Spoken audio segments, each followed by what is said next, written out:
This is Research Like a Pro, episode 32, Indirect versus Direct Evidence. Welcome to Research Like a Pro, a genealogy podcast about taking your research to the next level, hosted by Nicole Dyer and Diana Elder, accredited genealogy professional. Diana and Nicole are the mother-daughter team at FamilyLocket.com and the creators of the Amazon best-selling book, Research Like a Pro, a Genealogist Guide. I'm Nicole, co-host of the podcast. Join Diana and me as we discuss how to stay organized, make progress in our research, and solve difficult cases. Let's go. Hi, everyone, and welcome to the show. I'm Nicole Dyer, co-host of the Research Like a Pro Genealogy podcast, and I'm here with my mother, accredited genealogist Diana Elder. Today, we are talking about indirect versus direct evidence. But before we jump in, let's do an update. So I am starting a class through the Salt Lake Institute of Genealogy called Intermediate Foundations. It's virtual, and I get to take classes every Tuesday night and then do homework, and I'm loving it. I just had my first class last week, and it's really fun. So that's what's going on with me. Hi, Diana. How are you? What's your update? I'm doing great. Hello, everyone. Well, I just returned from a visit with you in Tucson, and we got to do the keynote address at the Tucson Family History Fair, which was super fun. We talked all about organizing your genealogy, and it was a great audience. They were so receptive, and I really love them because they laughed at my jokes, which always makes me happy. So it was great, and it was really fun to be with you and to just do some brainstorming. We always have our best ideas when we're together at things like that and come up with all sorts of fun ideas for the future. So, right, it's true. Yeah. I'm happy to be home working on my projects again, but it was fun to get out of the snow and into the sun for just a few days. It was just a year ago when you came for the Tucson Family History Fair last year that we came up with our book idea, right? Yes, I cannot believe that. Yeah, I still remember sitting at your table and saying, we need to do something that we can sell, like a book. And you saying, let's do it for Roots Tech, which was in about 3 weeks. And we did it. So. That's crazy. I can't believe we did that. Looking back, we had no idea how much work it would take to do a book. And so it just seemed doable because we'd never done it. So why not just do it? Yeah, well, I already had blog posts written. We had the method down. It was just putting it together, which was a lot of work. But a year later, it's just been great. We've seen so many good things come from having done that work to get the book put together. So let's move on to our comments today. So we've had a couple of fun comments from Andrea on the blog. We had asked readers to share one of their biggest challenges in research, and she says, one of my biggest struggles right now is writing down and sticking with a research goal to keep me on track to avoid falling down rabbit holes. I want to become accredited, yet keep changing my target family and overextending myself with other projects that rob my time and challenge my focus. Your Facebook page, podcasts, and Research Like a Pro book are wonderful tools that I know can help me overcome these challenges. You're so positive, knowledgeable, and energetic. Thanks for taking time to help the rest of us improve our skills. Thank you so much, Andrea. That's a great little nutshell version of what we are so passionate about with our Research Like a Pro method to help everyone keep from going down those rabbit holes and make progress. So we had an email from another listener who said, I listened to several of your podcasts today. They are fabulous and have given me more ideas. I'm taking a BYU Idaho class in research and need more in-depth explanation on direct versus indirect and negative evidence. Could you and Nicole do a podcast stating different examples of when to use what? Indirect is a huge one that is not easy to understand. So today we are going to be doing that. We're going to talk all about direct versus indirect evidence. And then next week, we'll be talking about negative evidence. So we're hoping our listener will get some great ideas on evidence as well as everyone else listening.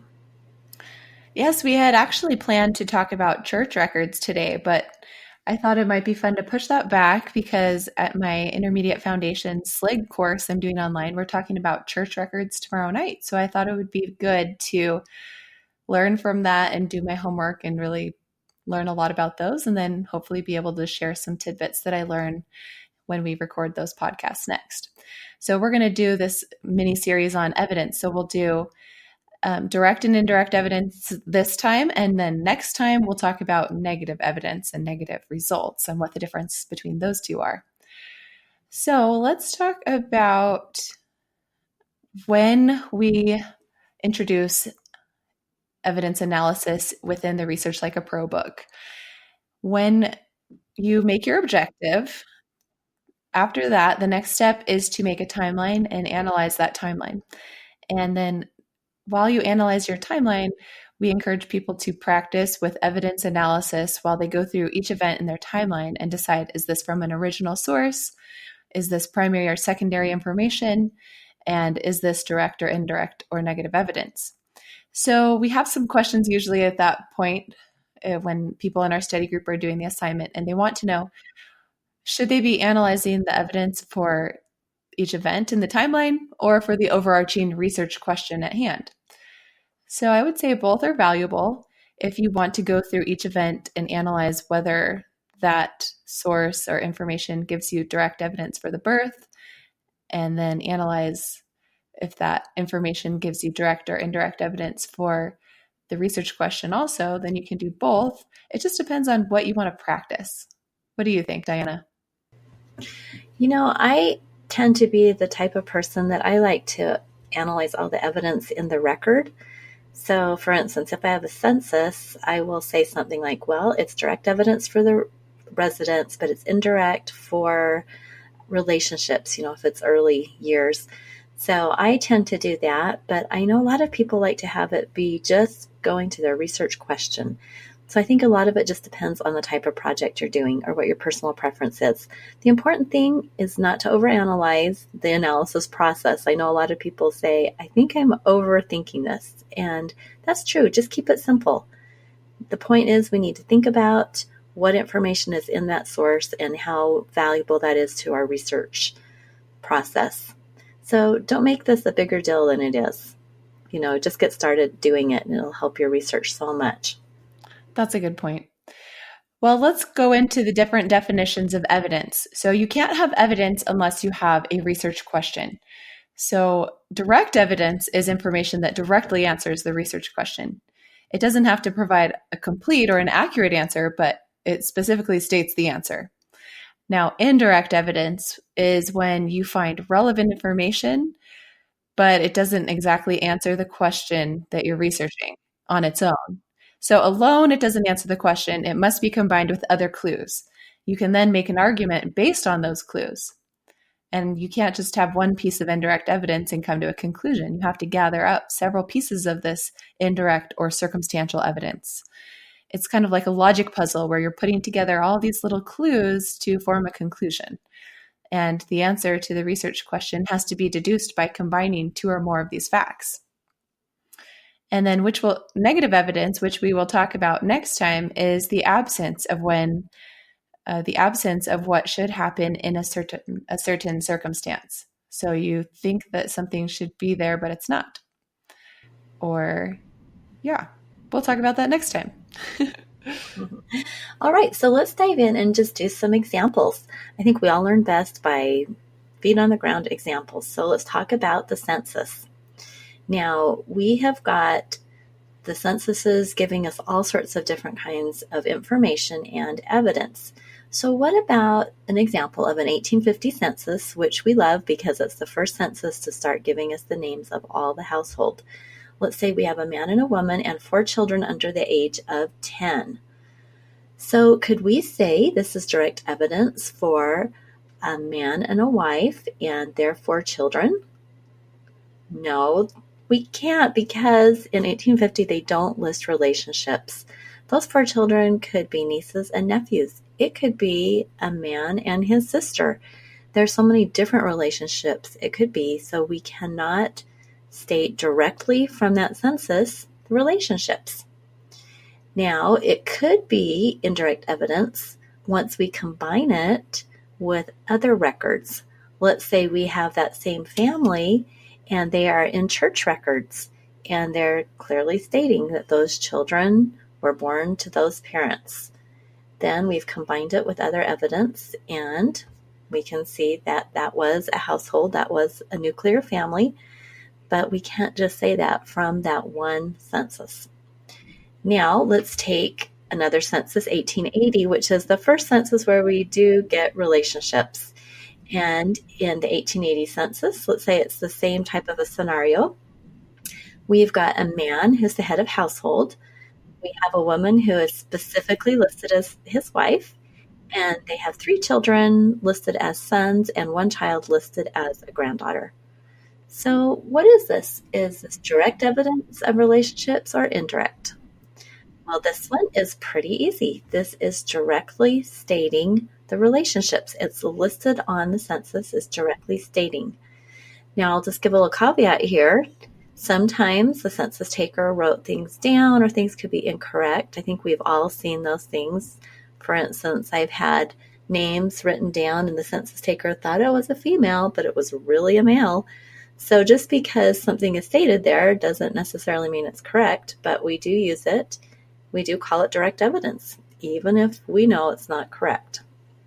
Yes, just because the information is inaccurate, it doesn't mean that it's not direct evidence. Direct evidence just means that it directly answers the question. Simple as that. Let's go to an example of vital records using a death certificate. So let's say my research question is, when did Dora Algie Schultz die? I get her death certificate and it says she died January 11th, 1925. That directly answers my research question. Great. Now, what if my research question is, who is the husband of Dora Algie Schultz? The death certificate has a lot of information on there. Let's see if any of it is direct evidence for who her husband is. So it says that she died in Lubbock County, Texas. It says she was married at the time of death. She died in childbirth. The informant for the personal and statistical particulars section was a man named W.H. Schultz of Lubbock, Texas. So it doesn't say that he was her husband, but if I imagine the situation of her death, dying in childbirth, she was married at the time of her death, who is the most likely person to be the informant? What do you think? I would say it would be her husband. And in this case, we have them on the 1900 census, which does state relationships as husband and wife. But with that death certificate alone, if that was the only source you had, you would have to do additional research to make a case for that case of him being the husband of Dora Algie. Right. And I could even make a case with only this record and just say, based on all of these pieces of evidence, all these little indirect clues from the death certificate, I would argue that W.H. Schultz is probably her husband, because who else would be a better informant? They have the same surname. They live in the same place. I'm guessing that was probably her husband. But that conclusion could be overturned with a new record that says, oh, never mind, that was her son, or something like that. Exactly. And, this all points to the importance of writing up your research. Directly, when it's direct evidence, you can just put that on your family tree, and people looking at it can say, oh, yeah, I see how that's her birth date because it's stated directly there. But if you're having to put together a lot of pieces of the puzzle, you really have to write that up, or else other people are not going to understand how you came to your conclusions. So indirect evidence has to be written up in some type of a proof summary or a proof statement or a full-blown research report. You got to just get it out there in writing, explaining it. So let's look at another example of a different kind of records, and that's probate records. Probate records are full of direct and indirect evidence. Let's say we have a will, and the will simply states all the heirs. It does not give any relationships. It just has a big long list of names as the heirs. And you could think that these could be children, but what if some of them are grandchildren? What if some of them are nieces or nephews or brothers or sisters? So whenever we have something that doesn't actually state a relationship, that would be indirect evidence that we would have to combine with something else to prove relationship. Now, we might have probate records that say I'm leaving this to my son, I'm leaving this to my daughter. And I love those because that directly states it. Now, again, what if we have a will where a man is leaving something to his nieces and his nephews? So what do you think about that, Nicole? Does that mean, it's direct evidence of a relationship, but is that always accurate? Well, it just depends on what the man says in his will. And it depends on if you're looking at a will or if you're looking at a bill of sale or some other kind of document in the probate file.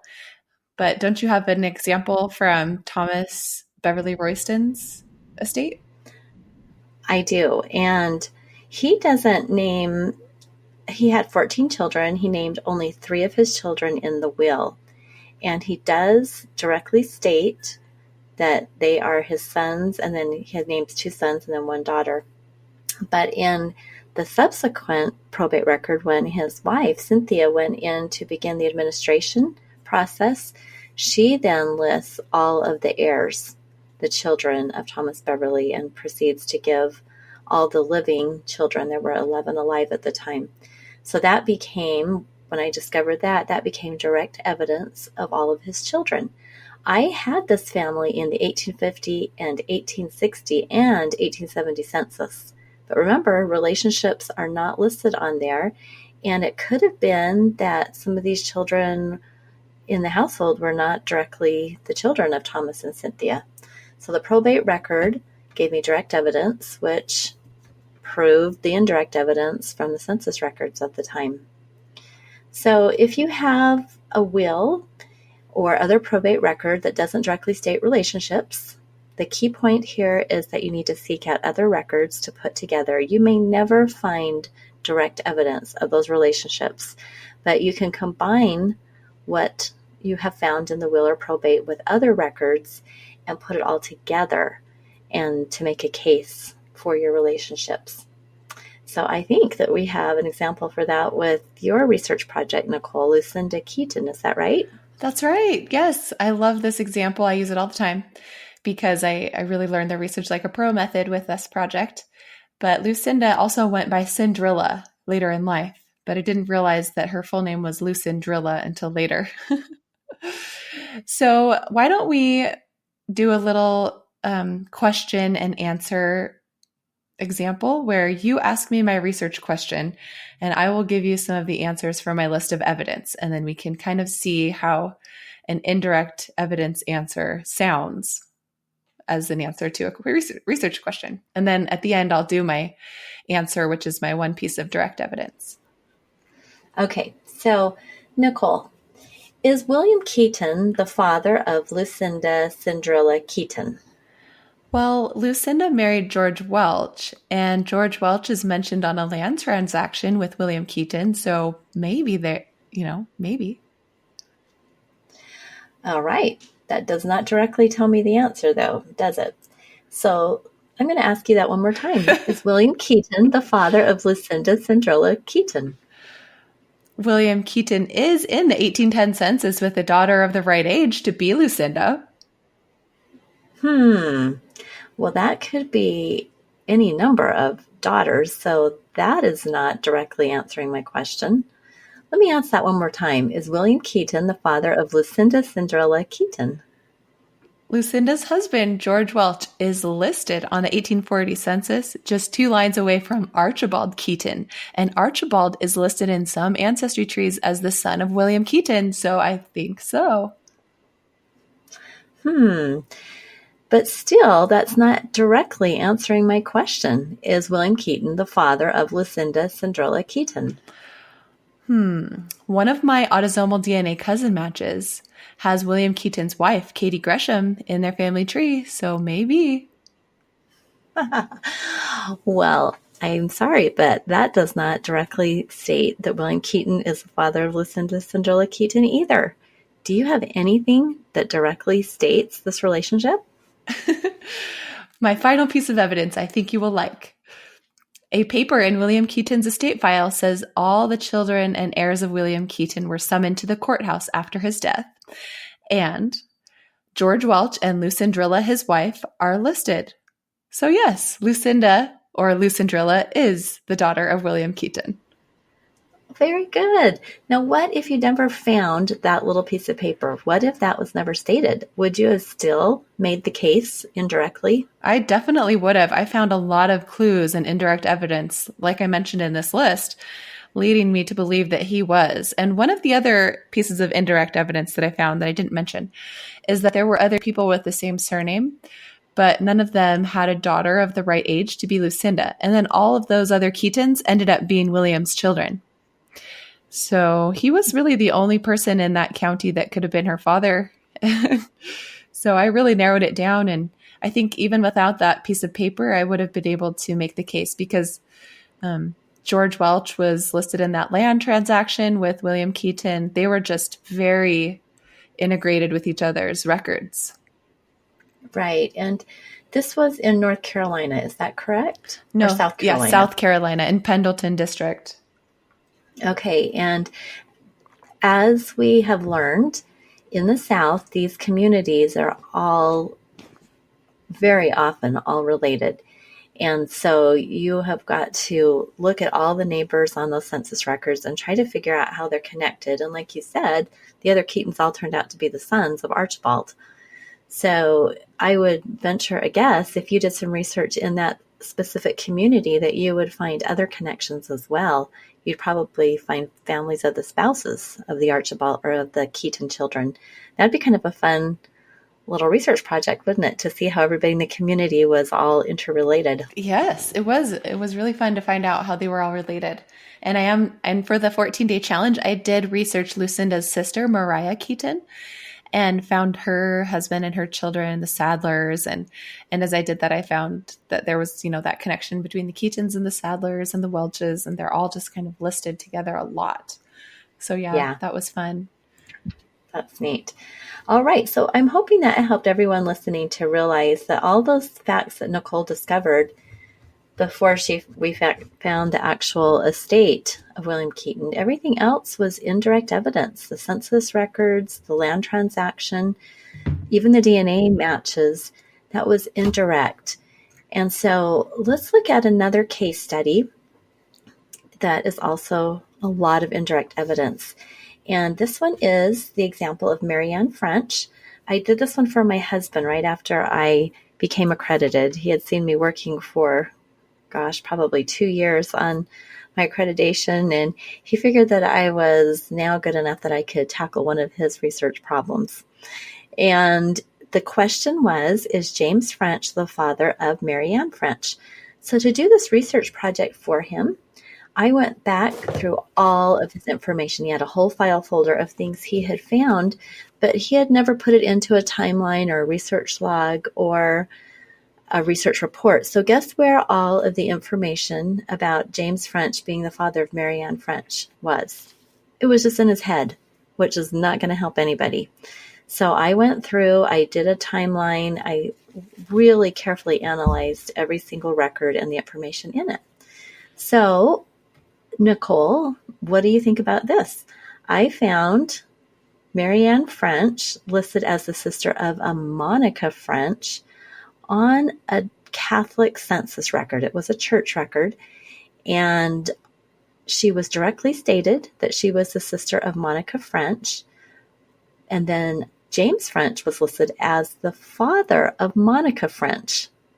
So we've got sister relationship, and then we have a father-sister relationship, but we don't really have James listed as the father of Marianne. Would you have called that direct or indirect? Indirect, for sure, because just because Marianne and Monica are listed as sisters doesn't mean they have the same father. Good point. Okay. So that's a good clue. That's a good clue. And if I had nothing else, then I could act on that. But of course, I had to keep researching and keep analyzing. Now, Monica or Marianne is actually listed in the will of James French, leaving, stuff to his daughter, Marianne French. So you'd say, well, why is this, why is that not just a open and closed case here? Well, by the time he writes his will in 1815, she'd already been married twice. And generally in probate, in will, women are listed by their married name. So this was something that was confusing to us, and a little clue came from that census record, that Catholic census record, because even though the women on the entire page of the census record were all married and listed with their husbands, the census taker put all of their maiden names on there. And this was a Catholic family. And so we are guessing that Mary Ann French was listed by that name by her father in his will because he wanted it known that she was his daughter and she'd been married twice and didn't want to use her married surname.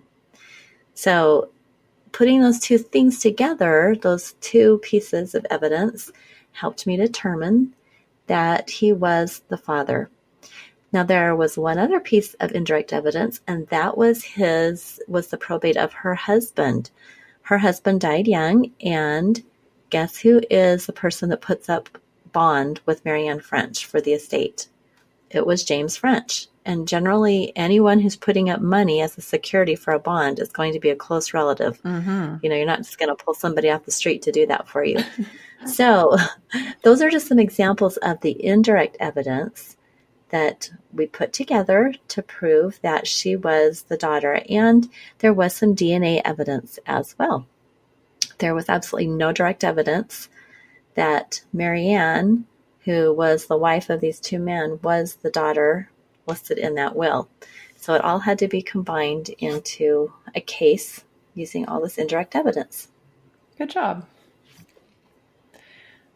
It's interesting that sometimes there won't be any direct evidence, and we really do just have to keep building that case until we feel like we've done reasonably exhaustive research and we can say, okay, we've found a lot of records. This is the conclusion we're coming to. And then until future discoveries of more records are made, then that conclusion can stay valid.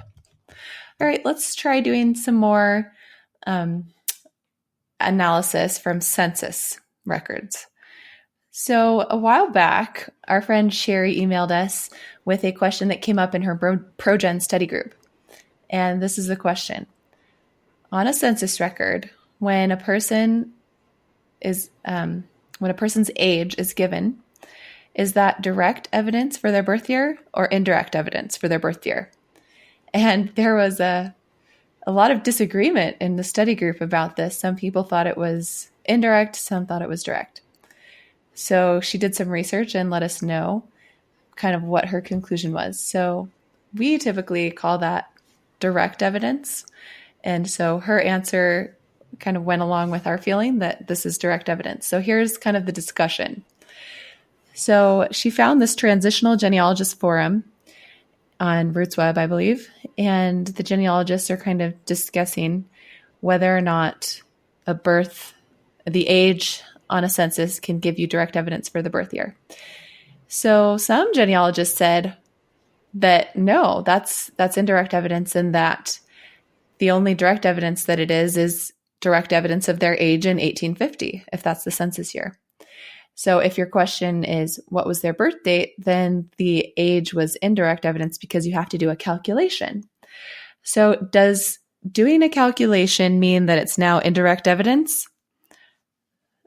Elizabeth Schoen Mills said no. This is what she said in that forum.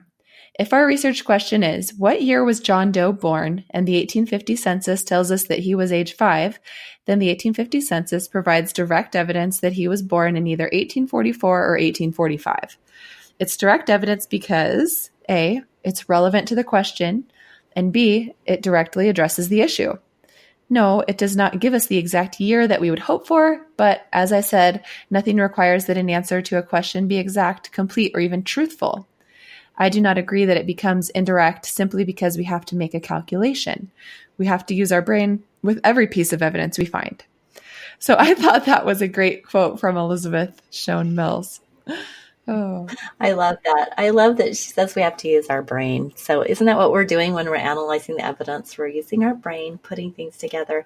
And I really love that we agreed with Elizabeth Schoen Mills. That makes me feel like we're right on line with our research analysis. And you know what? It's okay to disagree on analysis questions. I think it's just important that we are doing our analysis and recognizing that the information that we're using could give us even more. I think the purpose of analyzing direct versus indirect evidence, at least for me, is to recognize that indirect evidence can provide conclusions when there is no direct evidence. So it's not so much important that we're going in and labeling all our information correctly.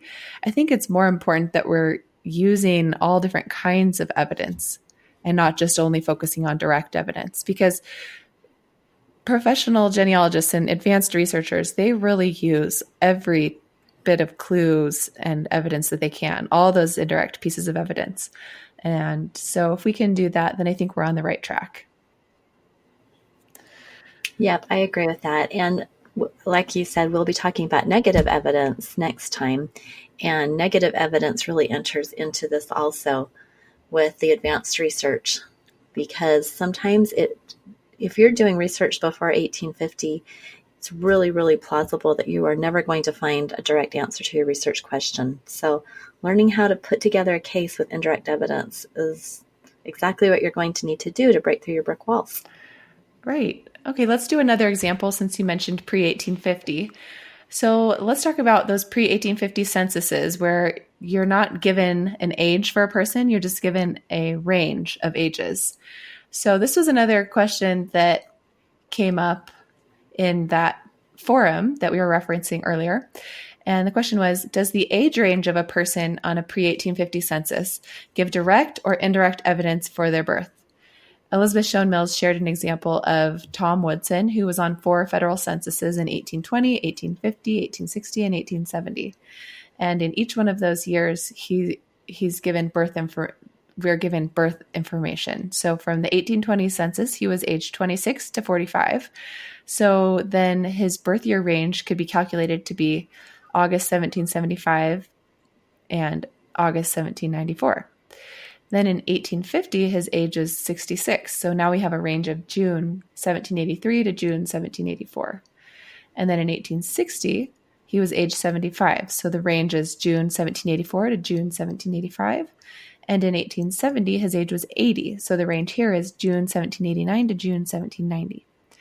And this is what she says. In all 4 cases, the evidence is direct because each census offers an explicit statement of age. The fact that the 1820 census offers an age bracket spanning 20 years rather than the specific age we would prefer does not change the fact that the census makes a direct assertion. The fact that none of the 4 censuses provide an exact birth date, the full answer that researchers usually prefer, does not change the fact that each makes a direct statement regarding his age. So I thought that was interesting that even when it's a range of dates, it's still a direct piece of evidence answering our question of his birth year. The other interesting thing is that not all genealogists agreed on this forum, and many people thought that it was still indirect evidence because you have to do a calculation and combine the date of the census with the age and do a calculation. But Elizabeth Schoen Mills said at the end, success with genealogical problem solving doesn't hinge upon learning textbook definitions or knowing what label to apply to something. What makes us successful is A, the ability to recognize evidence that doesn't jump off the page and slap us in the face, and B, the ability to use that unobvious information to solve a problem. I love that. I think that's so great. And that, quite honestly, is what happens with my client projects so much. I go back and reanalyze everything, and sometimes it is just the tiniest little clue that leads me to successfully solving the case. So, it's something that everybody could have seen who was working on that research problem, but, for them, it didn't jump off and slap them in the face, whereas maybe it did for me because of my experience and just because I was digging deeper and really looking at it. So I love that we are to be successful. We have to use the unobvious information to solve a problem. Right. Well, when you were just talking, I was thinking about one last example that I wanted to bring up, and that is the example of our ancestor, Thomas B. Royston and Cynthia Dillard. And in your research project to discover if Cynthia Dillard was the daughter of George W. Dillard, you found a little tiny clue that I still think it just really stands out to me as being a really powerful piece of indirect evidence for your case. And that is the newspaper that said Thomas Beverly Royston was in the same town with Cynthia and her father, if Cynthia really was the daughter of George. So what do you think about that piece of indirect evidence, and how does it kind of combine to give you a better case? Okay, so I had this possible father, George W. Dillard, was running an inn in Columbus, Georgia, about 1827 to 1833 or 1834. And I really had narrowed him down as being the father because I had him with a daughter of Cynthia's age in the 1820 and 1830 census. I had them both like a county apart in 1850 in Alabama. I had all this indirect evidence. But I had to figure out how Cynthia could have met her husband. Was he going to ever be in the area, Thomas B. Royston? And so when I finally discovered a newspaper record that said letters for Thomas B. Royston were waiting for him at the post office in Columbus, Georgia, that told me that, yes, he had been in that area. He would have been able to meet her if she was, living there with her father. And so it was just that kind of little clinching thing that seemed to make this a great case. And I've since gone on to work on projects discounting all the other Dillard men to make that case stronger because I still don't have that direct evidence. So now I'm eliminating other candidates, and it's still pointing to George being her father. So I don't know if I will ever be able to say 100% that I am absolutely certain because I don't have that direct evidence, but I'm getting closer. I think I'm probably at about 95% right now. So the next step, I think, would be to utilize that lovely body of indirect evidence we call DNA. Yeah, you are absolutely right. I do need to do a DNA project on this. And the thing that will really clinch this will be I have her probable mother because I have his first wife that would have been her mother, and she was Margaret Armour. And so I have seen a match or two on Ancestry DNA to an Armour. And so if I can get some positive matches to that side of the family, then that would be more evidence. Yeah, I need to do a good DNA project on this. Right. I'm excited. I'm loving this. So, like I mentioned, DNA evidence is not direct. It cannot state the answer to a research question that we have on its own. It must be combined with other evidence. So when you hear people lecturing about DNA evidence, they always say that it needs to be used in tandem with traditional documentary research into genealogical records. And those two combined can help you form a case and make a proof argument. So we'll have to talk more about DNA in another episode. And we are super excited that our friend Robin is going to be doing genetic genealogy posts for us on Family Locket. So if you haven't seen those yet, go check them out. Can I just make one comment here? There is a relationship that DNA can prove conclusively, and that is your parent, because I do have my mother on Ancestry DNA as my mother. So, that is probably one of the relationships that directly states that Ancestry says, this is your mother, which I love. That's such a great point, because there's really only two people you can get 50% of your DNA from. Yeah. I'm really glad you mentioned that. Well, it is pretty fun to see that. I do like that. And with all of my children who have tested, I am your mother too. Oh yeah. So that's two relationships then. Mm-hmm. Children and parents. Yep. Alrighty. Well, that wraps up our episode on indirect evidence versus direct evidence. And when in doubt, just go through that exercise where you're asking your research question and then give the answer. And if it seems like an obvious answer, like you're directly answering the question, then it's direct evidence. If not, if you feel like asking the question again, then it was indirect. Good point. Alrighty. We'll talk to you guys again next week when we talk about negative evidence. Have a great week. Bye-bye, everyone. Thank you for listening to Research Like a Pro with Diana Elder, accredited genealogy professional, and Nicole Dyer. We hope that something you heard today will help you make progress in your own genealogy research. If you like what you heard, please leave us a review on iTunes or Stitcher, or visit our website, familylocket.com, to contact us. You can find our book, Research Like a Pro, A Genealogist Guide, on Amazon.com and other booksellers. We hope you'll start now to research like a pro.